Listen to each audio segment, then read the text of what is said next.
2024 తర్వాత దీన్ని స్టార్ట్ చేసేదానికి అనేక హర్డిల్స్ ఉన్నాయి. ఓకే. మెయిన్ హర్డిల్స్ ఏంటంటే ఏ కాంట్రాక్టర్లు అయితే 2014-19లో చేశారో వాళ్ళ కాంట్రాక్ట్లు క్లోజ్ చేయాల. ఓకే, మొత్తం పెండింగ్ ఉండిపోయింది. అట్నే ఉంచారు. క్లోజ్ చేసి ఉంటే అసలు వాడితో ట్రబుల్ ఉండేది కాదు. కంటిన్యూ చేయాల.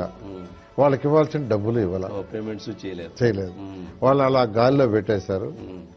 తిరిగి ప్రభుత్వం వచ్చిన తర్వాత 5 సంవత్సరాల తర్వాత వాళ్ళతో డిస్కషన్ చేస్తే మేము ఎంతో నష్టపోయాము. మా మిషనరీ అంతా అక్కడే ఉంది, మా షెడ్లు అక్కడే ఉన్నాయి. తర్వాత వచ్చి మాకు ఇవ్వాల్సిన డబ్బులు ఇవ్వలేదు, కొంత డిప్రిసియేషన్స్ వచ్చినాయి అని యాక్చువల్గా వాళ్ళందరూ కొన్ని దొంగలించబోయారు. వాళ్ళు రోడ్డు తవ్వకపోయారు, సిమెంట్ ఎత్తుకొని వెళ్ళిపోయారు, వాళ్ళ కంకర ఎత్తపోయారు.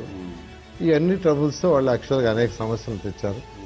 తర్వాత గత ప్రభుత్వం రివర్స్ టెండరింగ్ అని ఒకటి తెచ్చింది, ఎక్కడా లేదు. తర్వాత వచ్చి జ్యుడిషియల్ రివ్యూ అని తెచ్చింది. ఇవన్నీ క్లియర్ చేయడానికి మళ్ళీ అసెంబ్లీలో పెట్టాల్సి వచ్చింది.